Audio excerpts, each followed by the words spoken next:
மிதுனத்தில் இருக்கக்கூடிய மிருக சீரிஷம் 3-4, மிதுனத்தில் இருக்கக்கூடிய திருவாதிரை,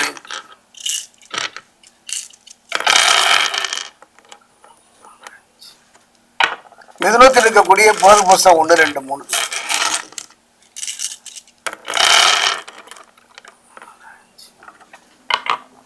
இந்த கனவுகள் மெய்ப்படாமல் குழப்பம் மிகுந்த பிரச்சனைகள் நிறைந்த ஒரு ஆண்டாகத்தான் இருந்தது. ஒரு நல்ல தலைமை பண்பு இருந்து கூட அரசியல்ல ஆன்மீகத்துல பாத்தீங்கன்னா ஒரு எந்த முன்னேற்றமும் நோக்கி நகர்ந்து விடவில்லை.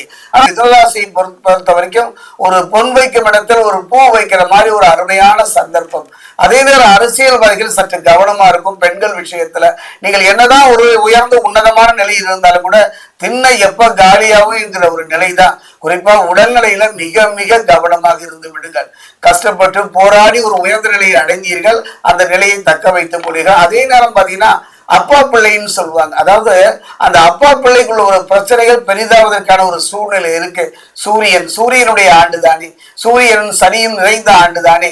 அந்த மாதிரி சூரியனும் சனியும் சேர்ந்து விட்டாலே அப்பா பிள்ளைக்கு ஏதோ ஒரு இடத்துல ஏதோ ஒரு நிலையில் ஒரு பிரச்சனை இருந்து கொண்டே இருக்கும். கவனமாக இருந்து விடுங்கள். ஒரு மனிதனுடைய வாழ்க்கையில உறவு, அதுல இந்த தாய் அப்பா பிள்ளை உறவு என்பது ஒரு அற்புதமான உறவு. அந்த உறவில் எந்த விதமான பாதிப்பும் வராமல் பார்த்துக் கொள்ளுங்கள். மற்றபடி பார்க்க போனோம்னா 3 பலமும் நிறைந்த ஆண்டாகத்தான் இருக்கின்றது.